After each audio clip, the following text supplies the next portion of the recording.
addressed the celebration organized by the Ministry of Endowments. He said the event offers a chance to meditate over the tremendous change that kick-started by the message of Islam. He said the pillar of this change was hard work, honest effort and an unwavering will. He said he's praying for God to bestow mercy on the Arab and Islamic nations and for the whole of humanity and for wisdom to prevail. The President also honored the winners of the 29th International Quran Contest organized by the Ministry of Endowments. During the celebration, the Grand Imam of Al-Azhar, Dr. Ahmed Al-Tayyib, handed President al-Sisi a copy of the Quran. In his speech at the inauguration of the celebration, the Grand Imam prayed for the end of wars, poverty and pandemics. He said he asks God, and asking God is a prime act of worship ordained in many Quranic verses. President Abdel Fattah al-Sisi, the Supreme Commander of the Armed Forces, on Monday headed a meeting of the Supreme Council of the Armed Forces.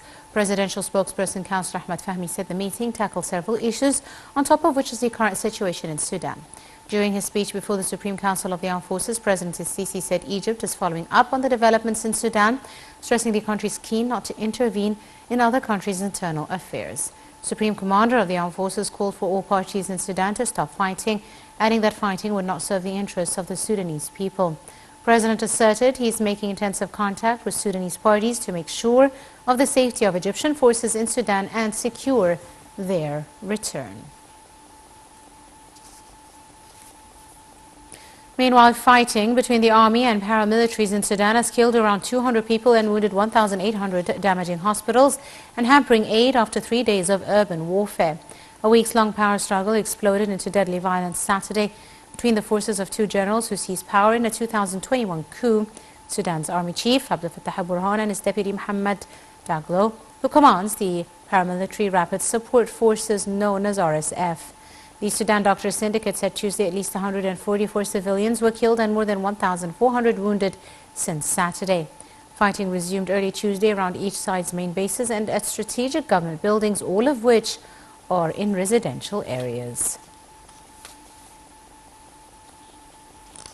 A U.S. diplomatic convoy came under fire late Monday in Sudan in an apparent attack by fighters associated with the Sudan Paramilitary Rapid Support Forces in an incident the U.S. Secretary of State Antony Blinken described as reckless and irresponsible. We have the details.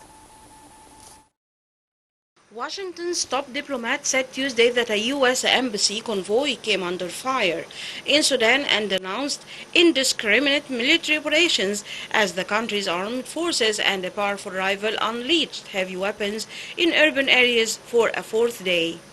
U.S. Secretary of State Antony Blinken told reporters that the convoy of clearly marked embassy vehicles was attacked on Monday, and preliminary reports link the assailants to the Rapid Support Forces, the paramilitary group battling Sudan's military. Blinken said everyone in the convoy was safe. The convoy attack, along with earlier assaults on aid workers and the EU envoy's residence in the capital of the Khartoum, signaled further descent into chaos since the battle by two rival generals for control of Africa's third largest country erupted over the weekend. The State Department said late Monday that Blinken spoke by phone separately with the two generals. Blinken told the reporters at the Group of 7 Wealthy Nations meeting in Japan on Tuesday that any attacks or threats or dangers posed to the U.S. diplomats were totally unacceptable.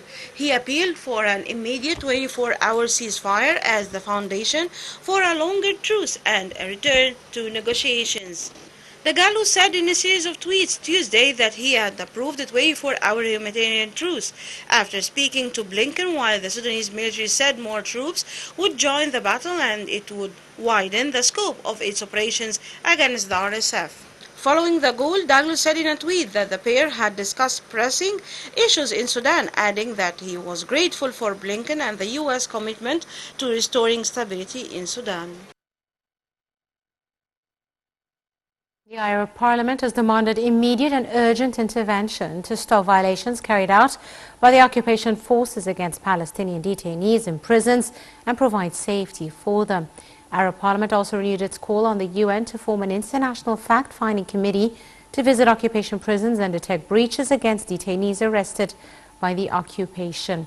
It also stressed its total solidarity with Palestinian detainees and called on the international community to take serious international action to press on the occupation authorities and oblige them to immediately release detainees and stop violations against them. Lebanon's parliament Tuesday postponed municipal elections for up to a year for a second time amid concerns the government would not be able to secure the needed funding in time for the polling. The delay comes as Lebanon's economy and infrastructure continue to crumble, with legislators in the deeply divided parliament unable to reach a settlement to end a presidential vacuum for almost 6 months.